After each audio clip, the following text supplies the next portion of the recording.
तुम्हारी पोल खुल गई। तुम मुझे मारना चाहते हो। वो हाथ जो मैं सपने में देखती थी, वो तुम्हारा हाथ था। तुम्हारा। ये क्या कह रही हो रेखा? ये तो टाई उतार कर मैं अंदर रखने जाना था। मुझे तुम्हारी किसी बात पर विश्वास नहीं है। वो उस दिन दूध में तुमने जहर मिलाकर मुझे मारने की कोशिश की। अब मैं इस घर में नहीं रहूंगी, मैं चली जाऊंगी।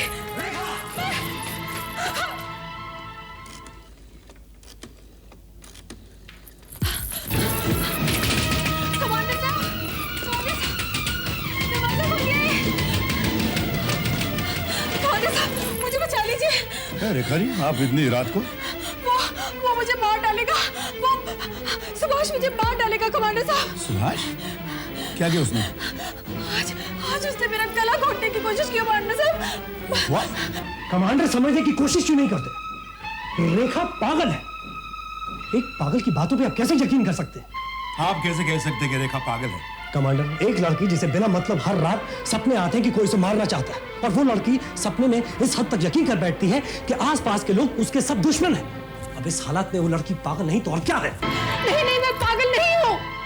कमांडर, अगर आपको विश्वास नहीं तो आप डॉक्टर मेहता से पूछ सकते हैं। ये डॉक्टर मेहता कौन है? डॉक्टर मेहता रेखा के साइकाट्रिस्ट हैं। वो ही इनका इलाज कर रहे हैं। मैंने अभी फोन किया, वो आते ही होंगे।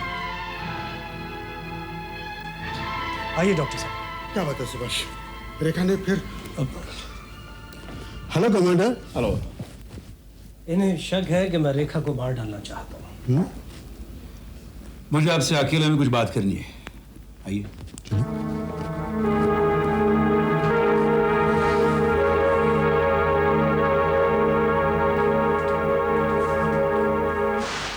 डॉक्टर मेहता, क्या रेखा सचमुच पागल है? कमांडर, ये सच है कि उसको डरावने सपने आते हैं। वो घबरा जाती है और आप ही से बाहर हो जाती है, लेकिन इस बेसिस पर उसको पागल करार नहीं दिया जा सकता। तो फिर सपने का कारण क्या हो सकता है? कमांडर, कारण बताना तो बहुत मुश्किल है। जिस तरह अगर आपको अपने केस में कारण मिल जाए तो खूनी पकड़ा जा सकता है, उसी तरह अगर हमारे केस में हमको कारण मिल जाए तो बीमारी का इलाज किया जा सकता है। और रेखा के सपने का ताल्लुक उसकी जिंदगी में घटी किसी ऐसी घटना से हो सकता है जिसने उसके दिमाग पर एक गहरा असर छोड़ दिया। कमांडर, शायद आपको मालूम नहीं, रेखा को ये सपने शादी से भी पहले आते रहे हैं। इस बारे में कितने लोगों को पता है? सिर्फ 3 लोग। रेखा के पिता मिस्टर रमेश अग्रवाल, मैं और सुभाष। क्या यह मुमकिन है कि सुभाष इस बीमारी का फायदा उठा रहा है? लेकिन इसकी क्या वजह हो सकती है कमांडर? रेखा की दौलत। कमांडर, मैं तो ये नहीं बता सकता कि सुभाष रेखा की बीमारी का गलत फायदा उठा रहा है या नहीं, लेकिन मैं इतना जरूर कह सकता हूं कि ऐसी बीमारी का फायदा उठाया जा सकता है। वो कैसे? ऐसी हालत में मरीज शक्की हो जाता है और हर एक को शक्की निगाह से देखता है, और जिसकी वजह से वो अपना मानसिक संतुलन खो सकता है और पागल भी हो सकता है। Thank you very much doctor. You are most welcome.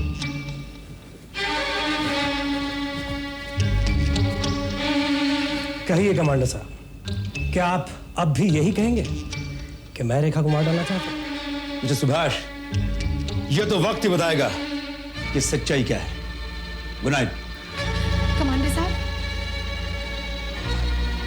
आप चिंता मत कीजिए, आपको कुछ नहीं होगा।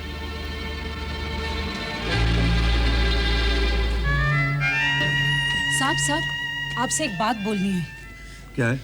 हमारे साहब और मेम साहब में रोज झगड़ा होता है। वो क्यों? हमारे साहब के ऑफिस में एक रीटा नाम की लड़की काम करती है। हमारे साहब उसके साथ घूमने जाते और कभी घर पे भी ले आते हैं। ठीक है।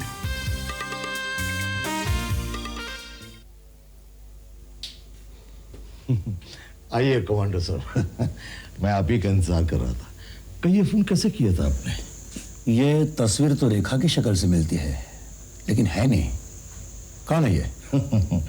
आपने सही कहा, यह तस्वीर रेखा की मां मोहिनी की है। इन दोनों की शक्ल काफी मिलती है, मगर कमांडो, दाद देनी चाहिए आपकी नजर को। इस तस्वीर को देखकर सभी धोखा खा जाते हैं, लेकिन आपने आपने एक ही नजर में भाप लिया। वो कैसे? बात बहुत साधारण है, क्योंकि ये तस्वीर पुरानी है, इसलिए रेखा की नहीं हो सकती। अगर ये तस्वीर रेखा की होती तो अभी आलमी खींची होती और पुरानी होती। एक्सीलेंट, मान गए कमांडर हम आपको। कहिए, मैं आपके लिए क्या कर सकता हूं? मैं यहां आपसे आपके दामाद के बारे में कुछ सवाल पूछने आया हूं। सुभाष के बारे में? क्या हुआ? क्या किया सुभाष ने? अभी तक तो उन्होंने कुछ नहीं किया है, लेकिन आपकी बेटी रेखा का कहना है कि सुभाष उसे पागल बनाकर सारी जायदाद हथियाना चाहता है। क्या बता सकते हैं, यह शादी रेखा ने अपनी मर्जी से की थी या आपने उसे जबरदस्ती की थी? कमांडर, रेखा की शादी उसकी मर्जी से हुई थी। वो सुभाष से किसी दोस्त की पार्टी में मिली थी। उसके बाद दोनों एक दूसरे से मिलते रहे और फिर दोनों ने शादी का फैसला कर लिया। मुझे भी सुभाष ठीक लगा, इसलिए मैंने शादी के लिए हाँ कर दी। आपने सुभाष के बारे में जानने की कोशिश नहीं की? सुभाष की एक बड़ी बहन है जो दुबई में अपने पति के साथ रहती है। इसके अलावा सुभाष का दुनिया में कोई नहीं है।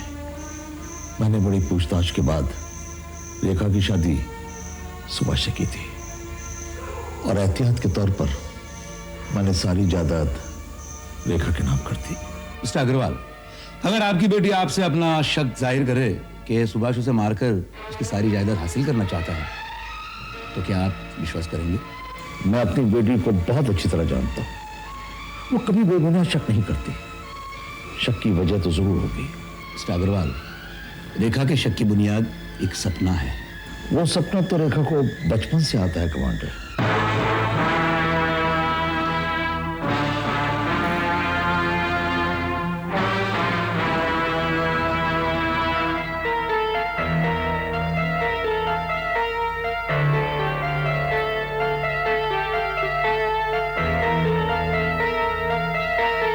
हुजूर की खिदमत में खादिम का सलाम अर्ज है। बहुत दिनों से हुजूर ने याद नहीं किया तो नाराजगी की वजह जानने चला आया। आपकी तारीफ? ये हमारी कंपनी के पुराने मैनेजर हैं मिस्टर अनिल गुप्ता। और गुप्ता, ये कमांडर साहब हैं। हेलो। इन्हें कौन नहीं जानता, पर कमांडर साहब आप यहाँ, क्या यहाँ किसी की जान खतरे में है? गुप्ता, तुम यहाँ किस लिए आए हो? अच्छा तो अग्रवाल जी, मैं चलता हूँ, आपसे मिलने फिर कभी आऊंगा। बाय।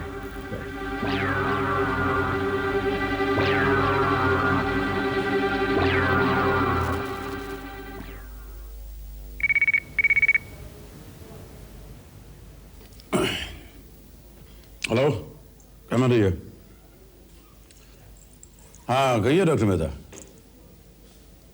क्या? जी नहीं, आप चिंता मत कीजिए, मैं बहुत जल्दी कारण जान जाऊंगा। ओके? क्या हुआ सर? जनी रेखा को कल रात फिर एक बार दौरा पड़ा था, तो डॉक्टर मेहता का कहना है कि उस पर अगर जल्दी इलाज नहीं हुआ तो पागल हो जाएगी। सर, रेखा के सपने का ताल्लुक कहीं पिछले जन्म से तो नहीं? तुम काम करो, सुभाष के ऑफिस में अनिल गुप्ता नाम का मैनेजर है, उस पर नजर रखो और ये पता लगाओ कि सुभाष और उसके दरमियान कुछ संबंध है या नहीं। एक बहुत बड़ा मकान है, उस मकान में बड़ी बड़ी सीढ़ियां हैं। मैं तेजी से दौड़ते हुए बालकनी की तरफ जा रही हूँ और एक हाथ मेरा पीछा कर रहा है। सिर्फ हाथ या और कुछ? हाथ, एक आदमी का हाथ। क्या आप यकीन से कह सकते हो किसी आदमी का ही हाथ था? हाँ, आदमी का हाथ था। उस हाथ पर आपने कुछ देखा? मेरा मतलब है कोई घड़ी, ब्रेसलेट या अंगूठी? मुझे कुछ याद नहीं। सोचकर बताइएगा, कुछ तो होगा। नहीं, मुझे कुछ भी याद नहीं आता, लेकिन वो सारी चीजें मैंने देखी जरूर है। कोशिश कीजिए, क्या है उसके हाथ पर? उसके हाथ पर बस कमांडर, बस। इस तरह तो तुम मेरी बीवी की जान ले लोगे। जान ले लूंगा या जान बचा लूंगा? वेल मिस्टर कमांडर, आपको जो कुछ भी पूछना है आप डॉक्टर मेहता की मौजूदगी में पूछिए, please.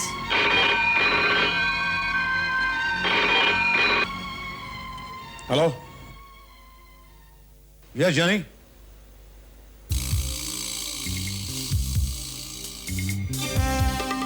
Well done, well done.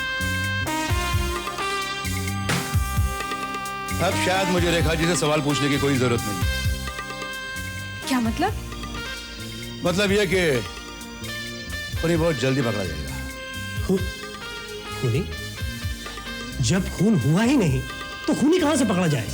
तो सुभाष, यही तो खूबी है इस केस की। खूनी भी है और खून भी हुआ है। लेकिन लाश कहाँ है? मैं तुम्हें अब एक पैसा भी नहीं दूंगा। तुम्हारा जो जी चाहे कर लो। सोच लीजिए हुजूर, अगर खादिम का मुंह खुल गया तो आपका राज फाश हो जाएगा। Hello mister Agarwal. कमांडर साहब, आप याद है मैंने कहा था आपसे मिलने फिर आऊंगा। अच्छी बात है हुजूर, तो मुझे इजाजत दीजिए, मैं चलता हूँ। इतने जल्दी भी क्या मिस्टर अली गुप्ता? थोड़ी देर रुकिए, चंद बातें आपसे भी हो जाएं। मुझसे? जी हाँ, आपसे भी। बैठिए।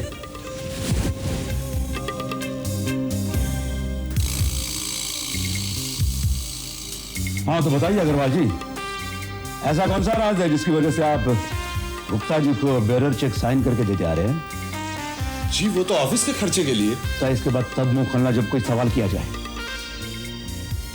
मुझे ब्लैक मेरे से सख्त नफरत है, इसलिए मेरा मशवरा है कि चुपचाप बैठे रहो, समझे? तो वो क्या राज है? क्या इसका ताल्लुक आपकी बीवी की मौत से है? आपको कैसे मालूम? क्या आपकी बीवी की मौत एक हादसा नहीं बल्कि आपने उसका खून किया था? कहिए मिस्टर अग्रवाल, कब तक अपने जुर्म पर पर्दा डाले रखेंगे? कब तक इस भेड़िए को अपना खून पिलाते रहेंगे? सोचिए, अब भी वक्त है, वरना आपका किया हुआ जुर्म आपकी बेटी रेखा की जान ले सकता है, उसे पागल बना सकता है। नहीं कमांडर, नहीं, मेरी बेटी को कुछ नहीं होगा। उसे कुछ नहीं होना चाहिए। हाँ, उसे कुछ नहीं होना चाहिए। तो फिर बताइए, रेखा को सपने क्यों आते हैं? इन सपनों के पीछे क्या राज है?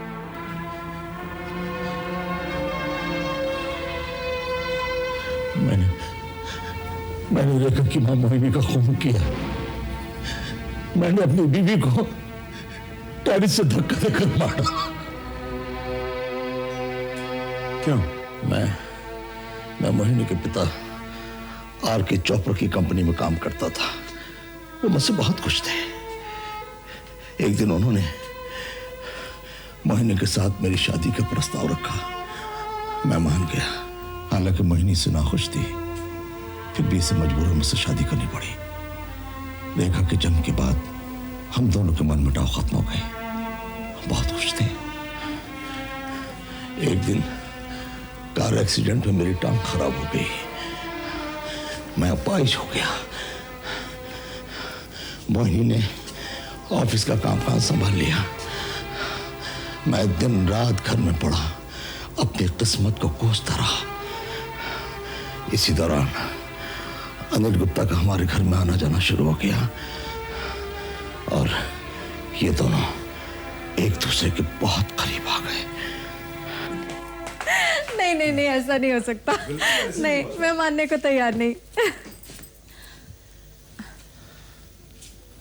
हाय डार्लिंग, तुम अभी तक सोए नहीं? ये कोई वक्त है घर आने का? सॉरी डार्लिंग, आज ऑफिस में बहुत काम था, इसलिए देर हो गई। ऐसा कौन सा काम था जो रात के 11 बजे तक हो रहा था? तुम कहना क्या चाहते हो? अच्छा मैडम, तो मैं चलता हूँ। नहीं अनिल, तुम रुको। तुम्हें मैंने खाने पे बुलाया है, तुम खाना खाकर ही जाओगे। आपने खाना खाया?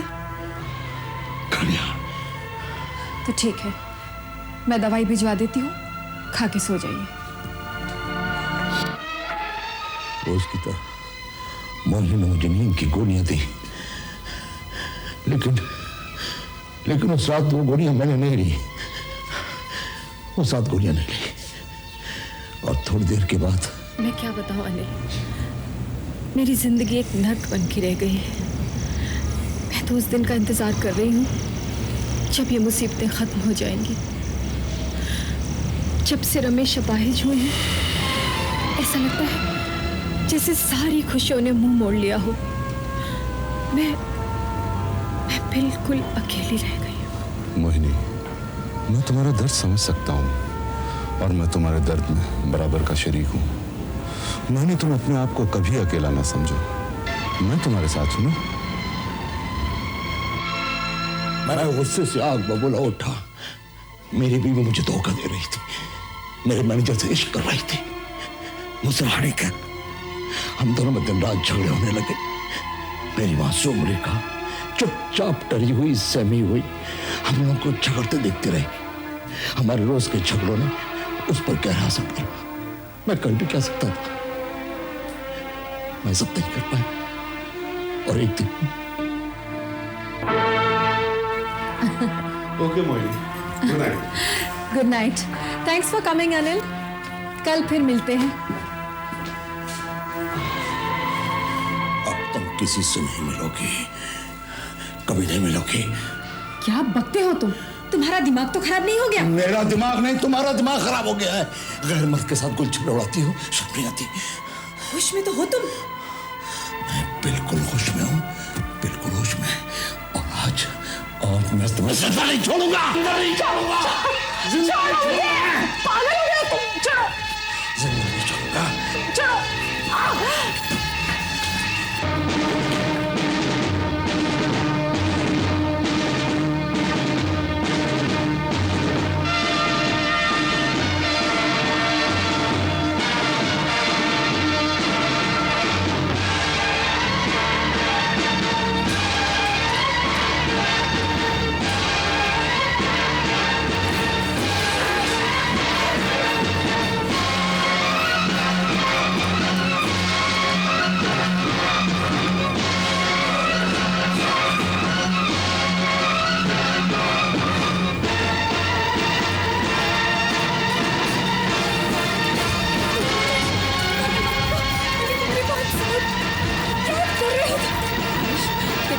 देखो ऐसा मत करो।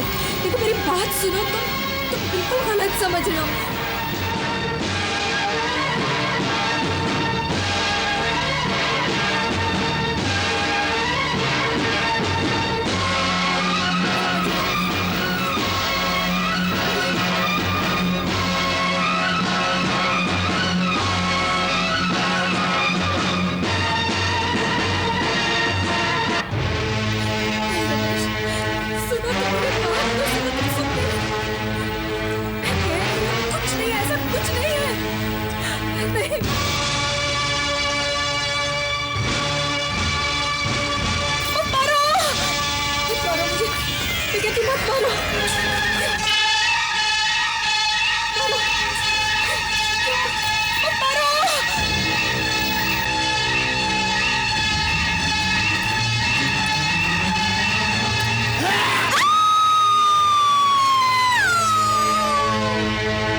उसके बाद तुमने मिस्टर अग्रवाल को ब्लैकमेल करना शुरू कर दिया। जी हाँ कमांडर, लेकिन आज मैं एक बात बताना चाहता हूं जो मिस्टर अग्रवाल भी नहीं जानते। वो क्या है? मोहिनी जी और मैं सिर्फ दोस्त थे। हमारे बीच प्यार की कोई ऐसी वैसी बात नहीं थी, ना ही कोई गलत संबंध थे। मोहिनी जी ने मुझे अग्रवाल जी की तकलीफें बयान की। एक अच्छा दोस्त होने के नाते मैंने उनकी परेशानी सुनी। मिस्टर अग्रवाल, आपने मुझे कमीज बदलते हुए देखा था। दरअसल मेरी कमीज पे कॉफी गिर गई थी और मोहिनी जी ने मुझे धोकर दी थी। जब मैं वो कमीज पहन रहा था तो आपने मुझे देख लिया और उसका गलत अंदाजा निकाला। ये तुम क्या कह रहे हो? जब तुम्हें सब सच्चाई मालूम थी तो आज तक तुम मुझे छुपाते क्यों रहे?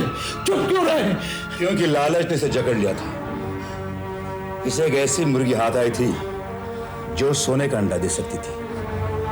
अगर ये कहीं आपको सच्चाई बता देता, उसे डर था कि कहीं आप पछताएं आकर खुदकुशी इतना कर ले। पापा, ऐसा आपने क्यों किया? शक, इन्हें अपनी बीवी पर शक हो गया था जिसका कोई इलाज नहीं होता। मिस्टर अग्रवाल, आपने शक की बिना पर ना ही सिर्फ एक मासूम की हत्या की है, लेकिन एक और मासूम की जिंदगी बर्बाद करने जा रहे थे। इसका मतलब रेखा का वो सपना वो सच था। रेखा अपने सपने में अपनी मां को बार बार मरते हुए देखती थी, लेकिन क्योंकि इसकी शक्ल मोहिनी से मिलती है, इसलिए वो समझ रहे थे कि कोई उसे मारना चाहता है। लेकिन सर, ये आपको कैसे पता चला? पहली बार जब मैं मिस्टर अग्रवाल जी के घर आया था तब मैंने ये तस्वीर देखी थी। उसके बाद मिस्टर गुप्ता जब अग्रवाल जी के घर आए तब मिस्टर अग्रवाल जी के चेहरे से रंग उड़ गया था, इसलिए मुझे शक हो गया और मैं बाहर दरवाजे के पास बाहर जाने के बहाने खड़ा हो गया था और उनकी सारी बातें सुनी थी। तब तक तुम मेरा खून चूसते रहोगे जब तक तुम्हारे जिस्म में खून बाकी है। और अगर तुम मुझे रोकना चाहते हो तो जाओ दुनिया को अपना राज बता दो। तब मुझे पता चला कि मिस्टर गुप्ता मिस्टर अग्रवाल जी को ब्लैकमेल कर रहा है। जनी, जब तुमने मुझे फोन पर बताया था कि मिस्टर सुभाष अनिल को बिल्कुल नहीं पसंद करता, तब मुझे मिस्टर अग्रवाल जी पे शक हो गया था। बस उसके बाद और क्या था, सिर्फ कारण पता करना था और कारण मिल गया। उसके बाद मुजरिम भी मिल गया। लेकिन वो दूध का ग्लास? बेहतर है ये सवाल आप अगर मिस्टर सुभाष से करे तो। मैंने दरअसल दूध में नींद की गोली डाल दी थी ताकि तुम चैन की नींद सो सको। अगर मैं तुम्हें वैसे देता तो शायद तुम ना खाती, क्योंकि तुम्हें मुझ पर शक था। और वो टाई से मेरा गला घोटने की कोशिश? वो आपका वहम था, क्योंकि आपको शक हो गया था कि कोई आपको मारना चाहता है और इसलिए आप वही समझी जो आप हमेशा सोचा करती है। देखा जी, शक एक ऐसी बीमारी है जो अच्छे अच्छों का घर बर्बाद कर देती है। और मिस्टर अग्रवाल, गुनाहगार लाख कोशिश करे लेकिन गुनाह कभी छिप नहीं सकता। Come on, Jenny. Let's go.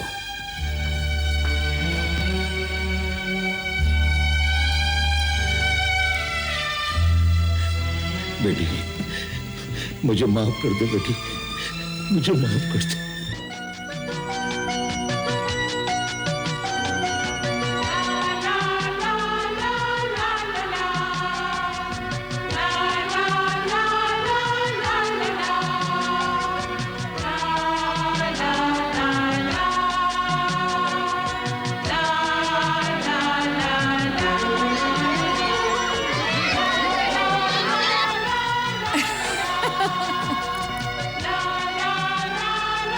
Commander साहब, we are very very grateful to you. Commander साहब, आपकी फीस कितनी होगी? मेरी फीस? मुझे प्रॉमिस दो, जिंदगी में एक दूसरे पर कभी शक नहीं करोगे। मेरी Christmas. Merry merry Christmas. Christmas. Merry Christmas to you.